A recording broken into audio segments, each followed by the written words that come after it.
It was hard to right get up. here, 2 doors north. First Unitarian Church. So let's see, in the fall, everybody will be here an hour early and stay for 2 hours. But here's the deal: in the full spirit of Christian charity and love, when you leave and see those people coming in, what I want you to say to them is,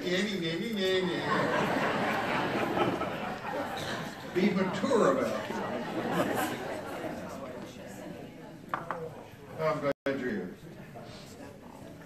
And remember, no matter who you are, no matter where you are on your spiritual journey, you are welcome here. Marcus Borg's book, The Heart of Christianity, has 2 subtitles.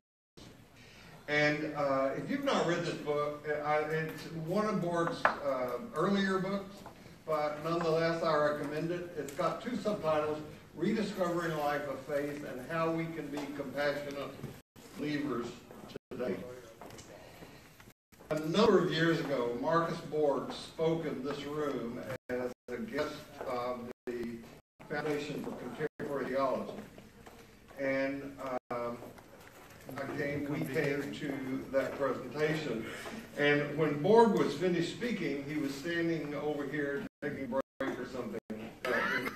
And I went up to him.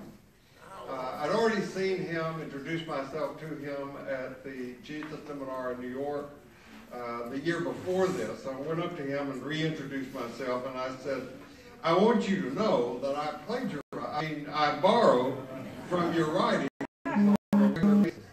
And Borg very graciously said, borrow freely, my friend. Borrow freely. So anything you hear in here that if you want to use it, borrow freely. So I'm going to borrow those 2 subtitles because I think the task of those committed to finding new light wherever it might lead in this gap between the no longer and the not yet is exactly what Borg is referring to. That we are seeking to rediscover a life of faith that we can be passionate about right here, right now, in this time and in our culture. And so I'm calling this particular talk Rediscovering a Life of Passionate Belief. And it's part of a 3-part series that I'm doing on prayer. We'll amplify on that in a minute.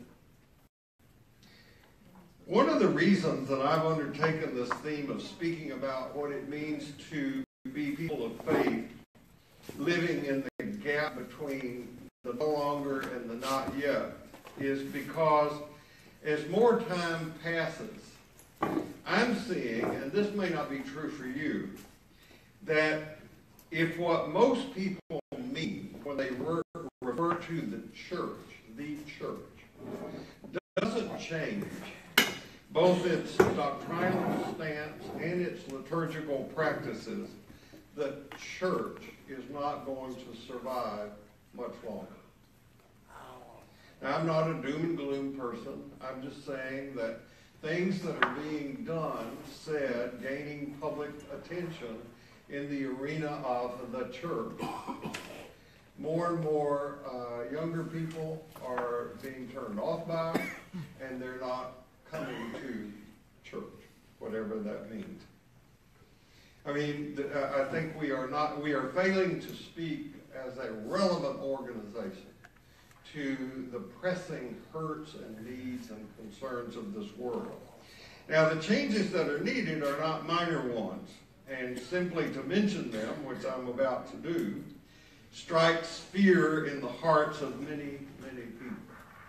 And again, this is my opinion, you don't have to share it, but I think the Christian churches have got to stop proclaiming the Bible to be literally true, that Jesus was divine, that he was born of a virgin, that he could perform miracles like walking on water, that he was physically resurrected after death, and especially that he died to save people from their sins.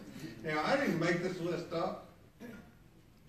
This is the list that is on the fundamentalist agenda. This is what fundamentalist Christians say you must believe to be a Christian.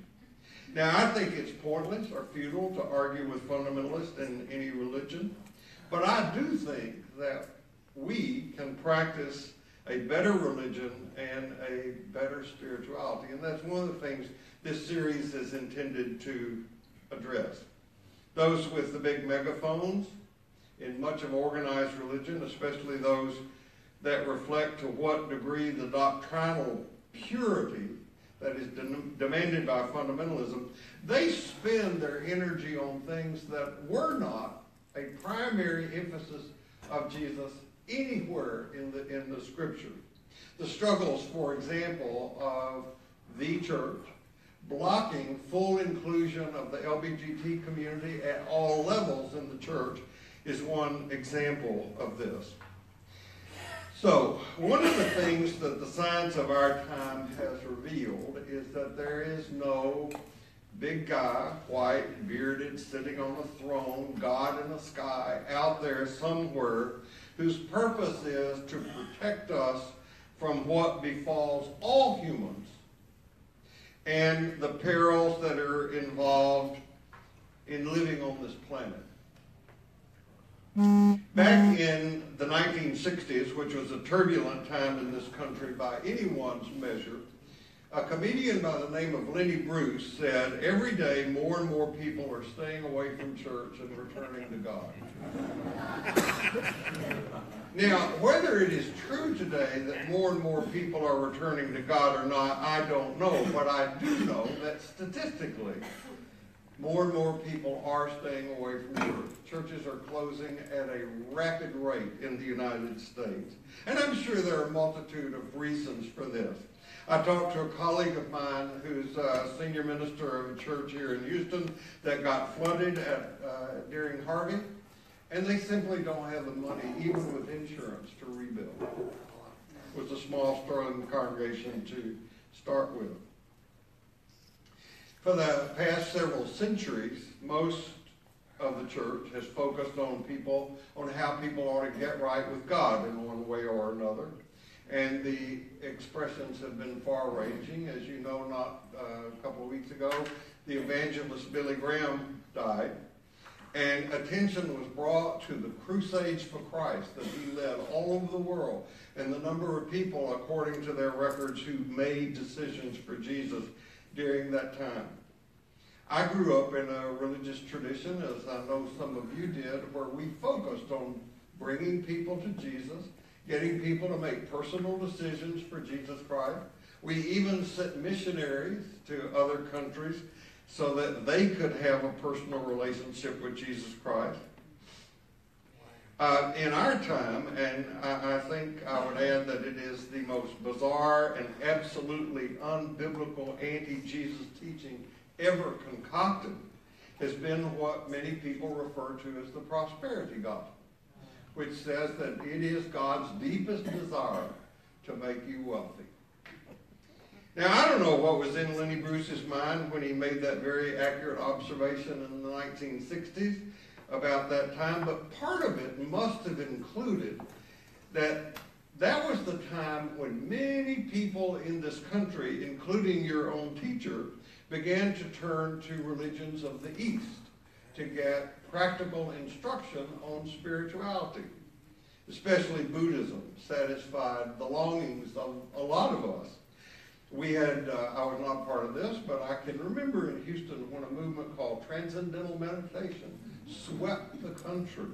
And I could not remember the name of the guru who was the guru to the Beatles, who was part of that. Jesus had said, reflecting the heart of his own Jewish religion, that the greatest commandment of all is to love the Lord your God with all your heart, with all your soul, with all your mind, with all your strength. What Western Christianity failed to do was to deliver on how to do that.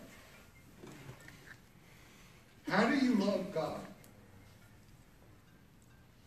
Well, I'm going to say that loving God means paying attention to God and to what God loves. And yet, how do you do that? And the answer to this, which should come as no surprise to you, is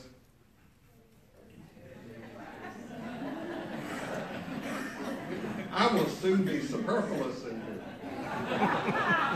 The answer to that is, how do you love God and pay attention to what God loves, is by having a daily spiritual practice.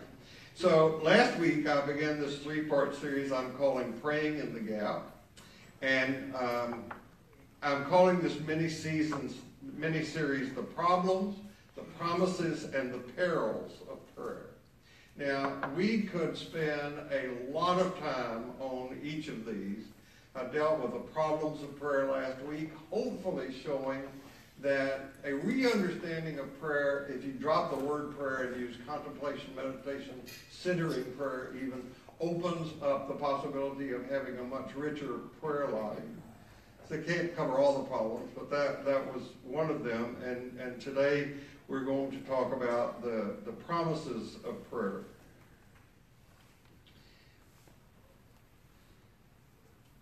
So how do you love God? Next Sunday will be the perils involved in praying.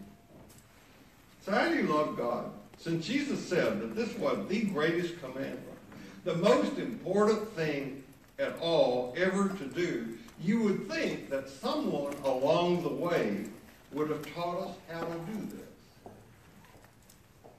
How do you love God? What does it mean to love God? That's what this talk is about. And the short answer to the question is that what it means to love God is to pay attention to God and what God loves. And the way we do that is through spiritual practice, which is both a passive activity and an active endeavor.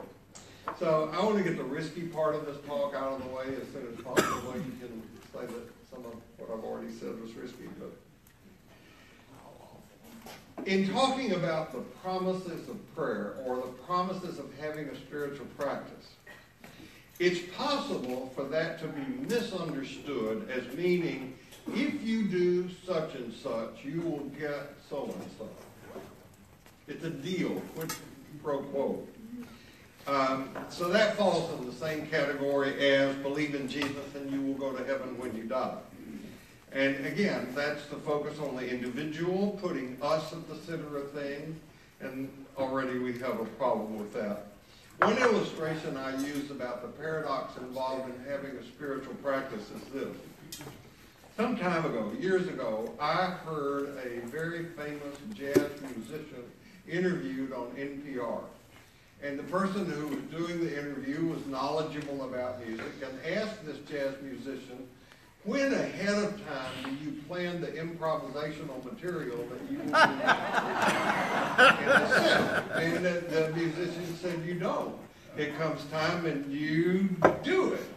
And the interview went on for a while, and the interviewer finally said, you know, I've been a musician for years, and I still can't get the hang of improvisation.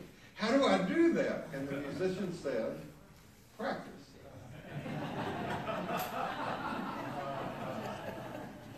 You have to know the rules in order to break them. And that's the way it is in the spiritual life. We cannot possibly achieve the elusive quality of life that marks living like a truly spiritual person at its deepest and at its highest by working at it. But nonetheless, we work at it. We discipline ourselves. We act out of duty and obedience, not waiting to be moved and inspired by just doing it. My teacher, George, asked me back in the 60s if I knew the difference between a professional musician and an amateur musician. And I had been with him long enough by then to know not to fall for such a question. And he said, the difference between an amateur musician and a professional musician is that an amateur musician plays when they feel like it. A professional musician plays whether they feel like it or not. So you think about that in regards to your own spiritual practice and how often it is so easy to slough it off because, well, I don't feel like that today. I'm not in the mood to do that. I got other things to do. I'll do it tomorrow. In spiritual practice, whether it is active or passive, we show up. We do our work. whether we feel like it or not, whether we are in the mood for it or not. So, like life, this is very paradoxical. The one thing we cannot achieve by direct effort can only come to us as we give ourselves to the effort. Now, Western Christianity has had centuries where the focus has been on Jesus as Savior. And I'm going to give you an assignment. I want you to go home and sometime between now and tonight find the passage in the Bible where Jesus said that was his goal.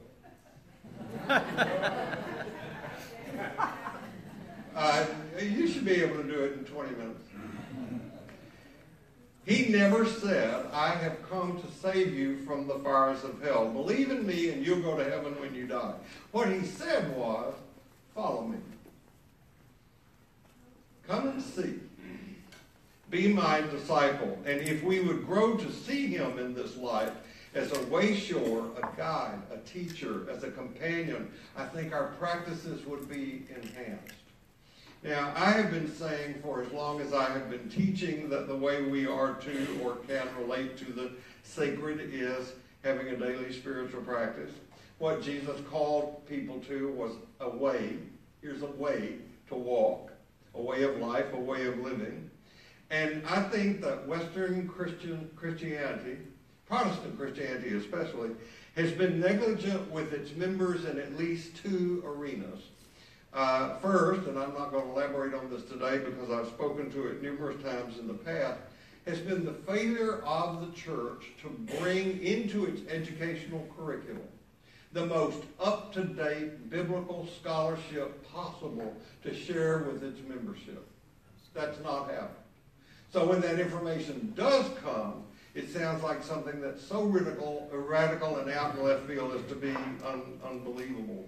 So we'll return to this more when we delve into the first major point of fundamentalism, that of biblical literalism. And the second has been in this area of spiritual practice. You know, you go to some other religion, please don't, but you go to Judaism, and I'm thinking now especially of Orthodox and conservative Judaism. Judaism is a religion of practice. It's the way of the Torah. You follow the way of the Torah. At the heart of Buddhism is the Eightfold Path. After you get an understanding of the Four Noble Truths, the fourth noble truth opens up into the Eightfold Path, which is all about practice, having to do with how you speak, how you conduct your behavior, how you affect your mind, all of that. Islam has the 5 pillars of Islam, 4 of which are pure practice. One is about praying 5 times a day. Muslims have the practice of fasting during the month of Ramadan, which puts most Christian practice regarding Lent to shame. By the way, it takes a devout Muslim about 45 minutes a day to pray those 5 prayers. Think how our lives would be different if we took out 5 times a day to pray, or to have a contemplative period. I have no way of proving this, but I think there are a number of reasons, 2 major reasons I can think of, that Protestants don't pay attention to the need to practice. After the Protestant Reformation, the church was divided between faith and works. Martin Luther said we're saved by faith, not by works. And spiritual practice sounds to a lot of people like works, like something you do. And another reason is that the true and prevailing religion of the Western world is consumerism. It has been bred into us that if we don't get something out of it, it's not worth it. And spiritual payoffs are very intangible, take a long time to come to fruition. So I should say that having spiritual practices, plural, is not about works, and it's not designed so that we can get something out of it. We do, but that cannot be the motivating reason for doing it. I know it sounds confusing. It is confusing. Following Jesus is not about believing.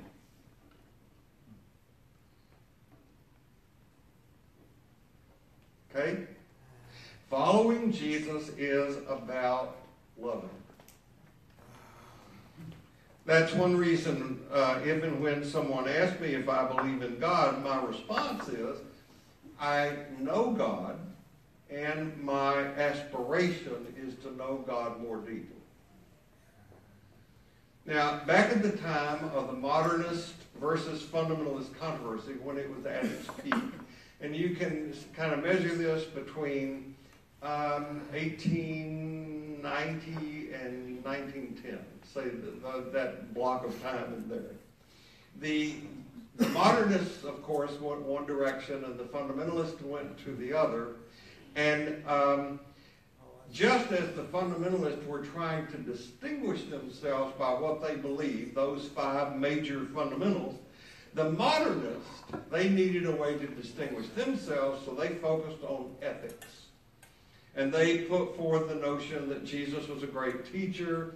People were encouraged to live by the teachings found in the Sermon on the Mount.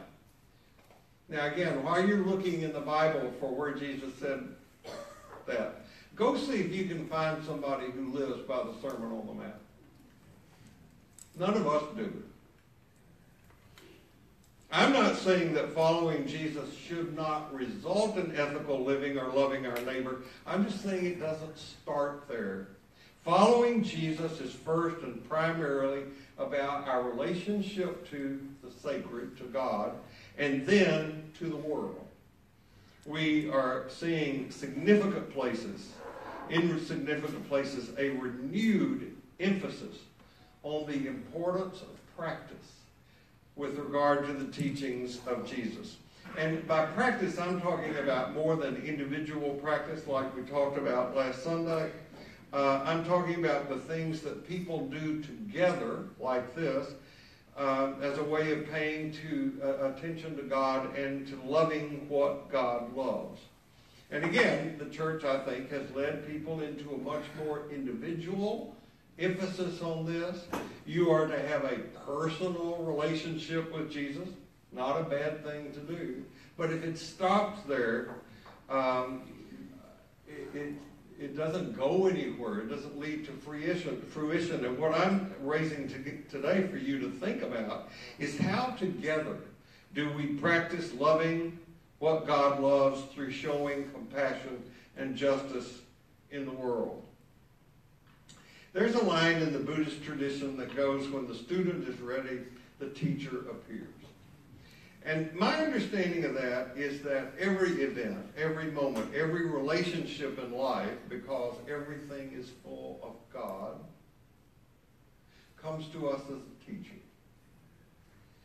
Now, whether we're ready for it or not is another issue. You're here. We're here together in this room, divinely entangled. I don't mean to imply that a sky god pulled strings and you puppets showed up. But we're here. And we have been brought here to the work we need to do. And you've already begun it because you're here. You are interested in this or you would not be here. Now, I see this very much like our intimate relationships in life. Western romantic nonsense leads many people to think that they are in their relationships, particularly their intimate relationships, to get something. Right? Oh my God, I finally found the person I am looking for, someone who will meet my needs, who will always be there for me. You're in for a big disappointment. Or whatever the relationship is supposed to fulfill.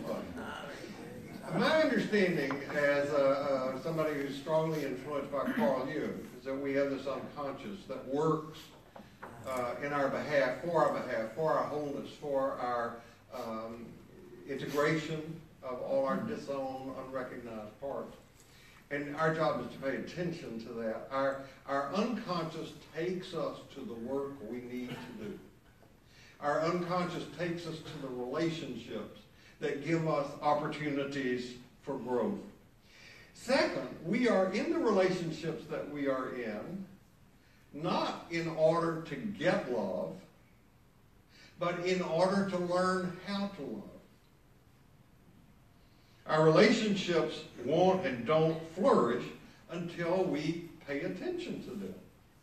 John Gottman, who owns the market on relationship research in the United States, says that there has to be a 6-to-1 ratio of positive to negative changes in a relationship for it to flourish. I'm talking about now our relationship with God, okay? I'm just using this human plane to illustrate that. So Sherry and I were attending a psychology conference in Atlanta a number of years ago, 10 years or so ago, when Gottman was the plenary speaker, and he presented this information in a speech that he did, talk that he did. And after that, she and I went to lunch together, and at lunch I said, wow, how important are those 6 things? And then I enumerated them. You know, thanks for bringing in the paper, for making the coffee, you look nice in that color, you smell good today, whatever it is. And she said, I didn't get that at all. What I got was how powerful that one negative statement is. It can wipe out so much. Now, take that information and apply it to God, or whatever you think about sacred mystery. Spiritual practice or practices involve what we do to pay conscious attention to the sacred mystery in our lives. Paying attention to our relationship with the sacred matters because we human beings are ultimately relational. You cannot be a self by yourself. Our relationships shape us. They form us, as does our relationship with the God of Jesus. My belief is that after we have dealt with the basic security and survival issues, our primary purpose on this planet is to grow up. There are plenty of people, good people, well-intentioned people, who have grown in every area of their lives, and that they retain an adolescent set of religious beliefs. Now, I'm gonna put a link in this talk that goes out, and if you're not on the email distribution list, you can either sign a card or you can go on the website. It'll be up by Tuesday noon. And you can check this out. I'm going to put a link to an article about Shelby Spong. He's not the only person out there. You could go to Marcus Borg. You could go to other people. But I'm just going to put one to Shelby Spong. And go read it. Look at the list of books that Shelby Spong has written. His most recent one just published this year called Unbelievable. But he's got books on introducing you to the Bible, introducing you to Jesus, introducing you to major things. He's very readable, very accessible. Just look at the list and see if one calls you.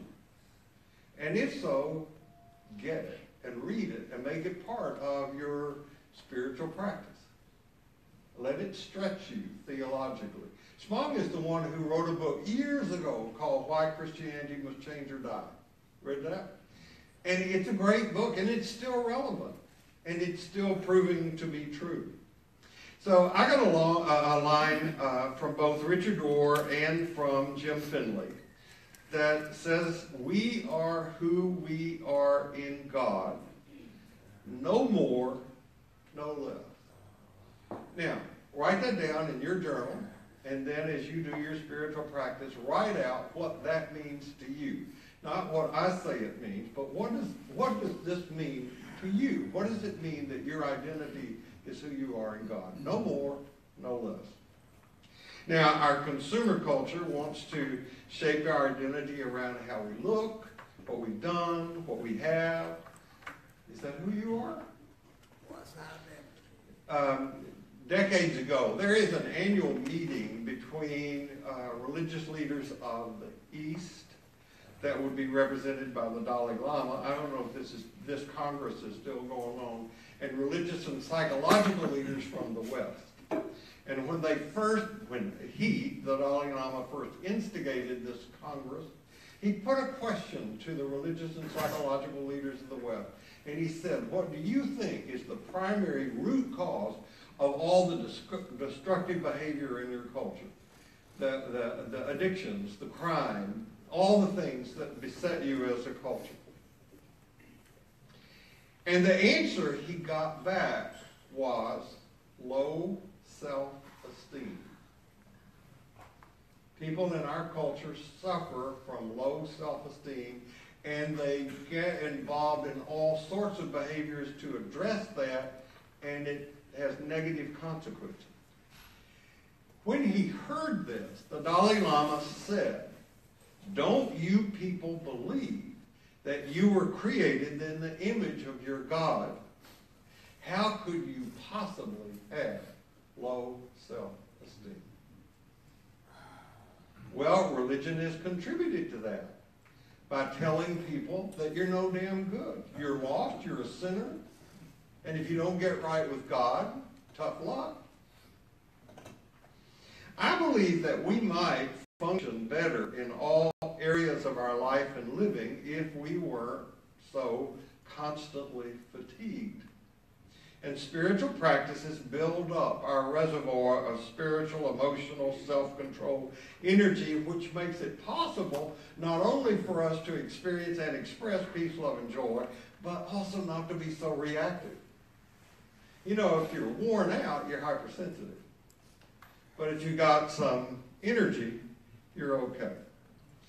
Faith formation and reformation always involves transformation from the identity that has been given to us by our culture, our parents, our church, to the one that Jesus wants to give us, if we're in that tradition. In essence, what Jesus said that healed people was, when you have the faith in the wholeness I see in you, you will experience the wholeness that you are. The limits that you think define you don't. Now, this is what conversion is. It is an ongoing process. This is one of what I'm calling the promises of prayer, or spiritual practice, or meditation, or contemplation. Our culture, our world are so profoundly affected by people who carry an identity that they're not enough, and that they need something more. I need something more. I need something more. To embrace, by an ongoing practice, that you come from God, that you are in God, that you return to God, is to internalize what this conversion process is. Of course, having this identity will shape your character. Someone said to me after class a couple of weeks ago, "You talk about peace, love, and joy, and I can't get there." And my response is something that I learned a long time ago, decades ago, from AA. You fake it till you make it. You become what you do. Spiritual practice nourishes us. Paradoxically, again, sorry for the paradox, but you can't do it for that. You can't say, okay, I'm going to go home, I'll download this book by Spong, I'll read it, and I will get... You can't do it like that. It doesn't work that way. I'm sorry. You just go read the book of Spong, read a book for its own sake. You can't dig up a plant every day and see how the root system is doing. It'll kill it. There are practical spiritual things that we can do that replenish those reservoirs of emotional energy so that we can lead those lives. That is one of the promises of prayer, or having a spiritual practice. This is a very paradoxical way to live. I think of a couple of passages from the Hebrew tradition, Jewish tradition. My favorite from the Jewish tradition at the moment is found in Isaiah, where Isaiah speaks the voice of God and says, "You belong to me. I have called you by name. You're mine." That's a great line. Here are a couple more that I really love in Jewish tradition. "Those that wait upon God get fresh strength. They spread their wings and soar like eagles. They run and don't get tired. They walk and don't lag behind. That passage is read in most funeral services. They that wait upon the Lord shall renew their strength. They shall mount up with wings like eagles. They shall run and not be weary. They shall walk and not be faint. So that image is one of complete, relaxed, passive trust. Also, there is that one that maybe you learned in church. God is my shepherd. I don't need a thing. You've bedded me down in lush meadows. You find me quiet pools to drink from. True to your word, you let me catch my breath and then send me in the right direction. 23rd Psalm, Eugene Peters translation. That's one kind of waiting that you will find in religious spiritual tradition. There's another kind of waiting too. It's also in the Jewish Hebrew tradition, the one that says, I wait for the Lord. I'm standing on tiptoes. I'm looking. I wait like I wait for the dawn of a new day. It's like a kid waiting for Christmas. You know, just can't wait. And both those kinds of waiting are in there. And it's not one at one time and one at the other. Non-dually, they're both at the same time.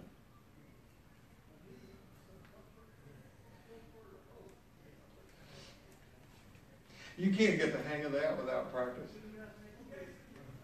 All right. So in his collection of writings, simply called Markings, Dag Hammarskjöld wrote, how can you expect to keep your powers of hearing when you never want to listen? That God should have time for you, you seem to take as much for granted as that you cannot have time for God. So, now it's, what's the expression, fish or cut bait or fish, something like that? That's where we are. In these times that I do these talks with you, I put my theological cards on the table. And I want to invite you to do the same. Not with me, but maybe with your partner, with a close friend. You don't know what you don't say. So my life experience has led me at both the knowledge and information levels and at the levels of understanding and wisdom to know that all things are in God, even as God is greater than all things put together. God is non-dual. God is what Hebrew scriptures call to be. God is not a being.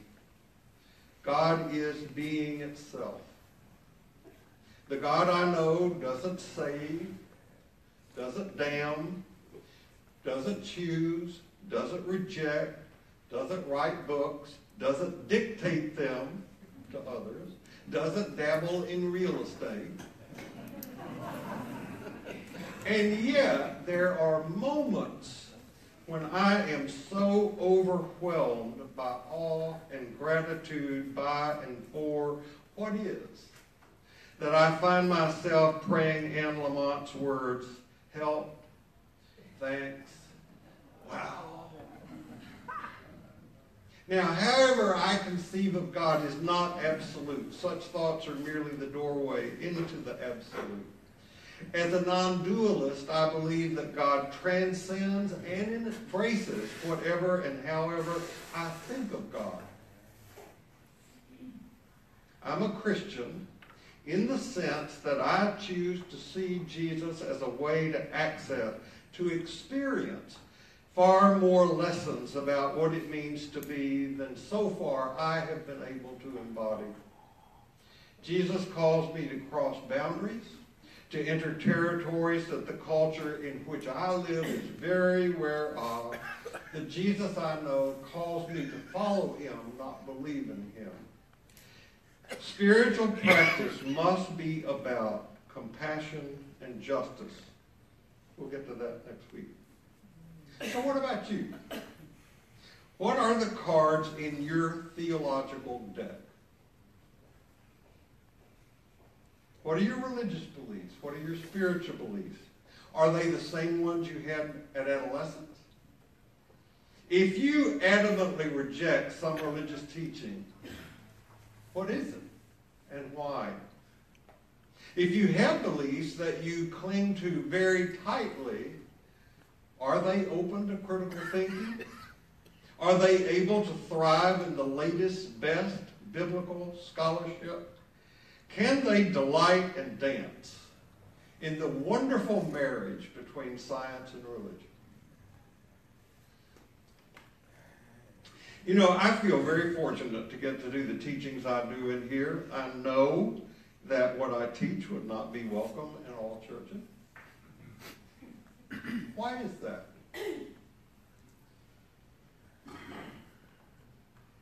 Occasionally, somebody will say to me, do they know what you're teaching in ordinary life? And the answer to that is yes. It's all out there. You can go on the internet and get it. My issue is, why is that even a question? My teachings are well in line with what you'll find in Marcus Borg, Shelby Spong, Richard Rohr, Ilya Delio, Cynthia Bourgeot, Joan Chichester, and others. Why is this not welcome with open arms in all churches who claim to follow the one who said the truth will set you free? In seminary, I had a homiletics class. Homiletics is a fancy word for preaching. And the homiletics professor said as we were heading out for our first assignments in these rural churches in North Texas, now, there are two things that you cannot talk about in your sermons. One is politics, and the other is religion.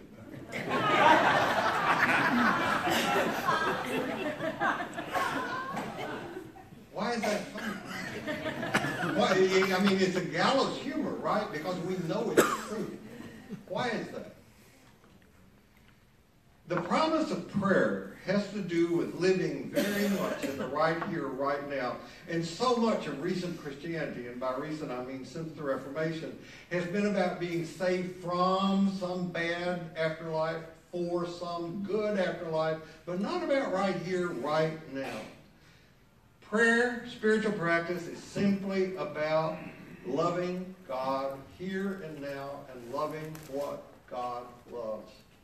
Yes, I hope we learn things along the way. Yes, I hope we become better people in the way we express and experience love, but those are not the primary motives. The goal for us is to occupy a new level of truth, of wholeness, completeness, inclusivity.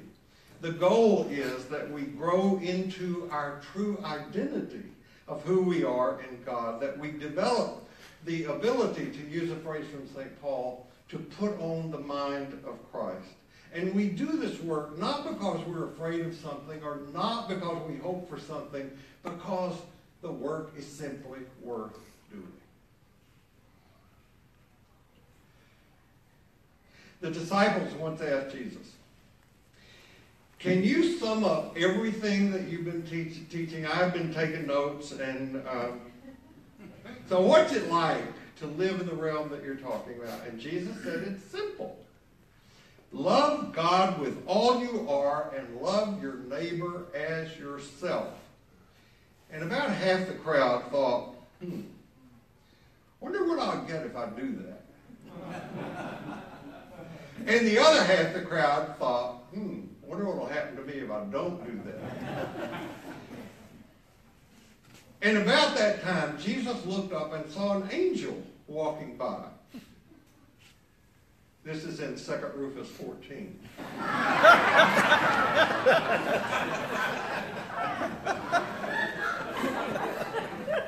And the angel had a bucket of water in one hand and a flaming torch in the other. And Jesus looked at the angel and said, where are you going with that water and that flame? And the angel said, with the water, I'm going to put out the fires of hell.